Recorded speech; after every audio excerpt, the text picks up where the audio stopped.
Rajasthan roadways की लापरवाही एक बार फिर सामने आई है। बयाना से हिंडौन जाने वाले यात्रियों से अतिरिक्त किराया वसूले जाने का मामला उजागर हुआ है। व्यापारी मुकेश मधुकर सिंघल ने बताया कि 22 अगस्त को उन्होंने बयाना से हिंडौन जाने के लिए रोडवेज बस की टिकट खिड़की से 25 रुपए का टिकट लिया, लेकिन जब वे वापसी में हिंडौन से बयाना लौटे तो उसी दूरी पर टिकट मात्र 20 रुपए का मिला, यानी एक ही मार्ग पर आने जाने का किराया अलग अलग वसूला गया। यात्रियों के साथ हो रही इस अवैध वसूली का सबूत खुद मुकेश सिंघल के पास मौजूद है। इस मामले पर जब भरतपुर डिपो के ट्रैफिक मैनेजर पीयूष अवस्थी से बातचीत की गई तो उन्होंने इसे तकनीकी गड़बड़ी बताते हुए 2 से 3 दिन में सुधार का दावा किया। लेकिन बड़ा सवाल यह है कि अगर प्रशासन को पहले से गड़बड़ी की जानकारी थी तो यात्रियों से वसूली क्यों जारी रही? क्या उन सैकड़ों यात्रियों के अतिरिक्त वसूले गए पैसों की वापसी होगी? यह मामला केवल 5 रुपए का नहीं बल्कि रोडवेज की जवाबदेही और पारदर्शिता पर गंभीर सवाल खड़े करता है।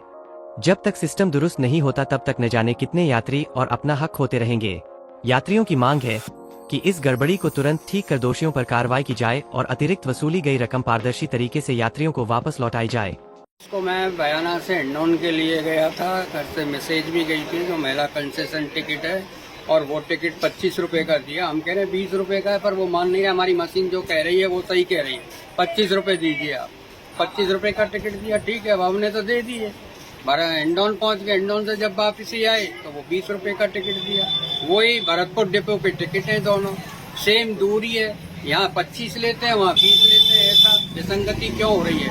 ये हम कस्टमरों के साथ यात्रियों के साथ लूटपाट हो रही है। 5 रुपए अधिक वसूल किए जा रहे हैं इस तरीके से। महीनों से जाने कितने पैसे यात्रियों से लिए जा रहे हैं, तो ये पैसा रोडवेज कहाँ जा रहा है?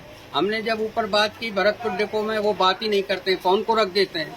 फिर एक कोई अवस्थी जी हैं, उनसे बातें हुई तो वो कह रहे थे इस सिस्टम में गड़बड़ है, अभी 2-3 दिन में सही हो जाएगा। लेकिन आज 27/8/25 तक भी सिस्टम सही नहीं हो रहा है इनका, और वो 5 रुपए अतिरिक्त चार्ज कर रहे हैं। तो ये पैसा जा कहाँ रहा है? ये रोडवेज की लूट है या अंधेरगिर्दी हो रही है जो सिस्टम सही नहीं हो पा रहा है और यात्रियों की जेब पे अधिक भार पड़ रहा है। मैं चाहूंगा रोडवेज प्रशासन से कि उन यात्रियों का पैसा वापस किया जाए, जिससे कि वो पैसा इनके जेबों में नहीं रहे।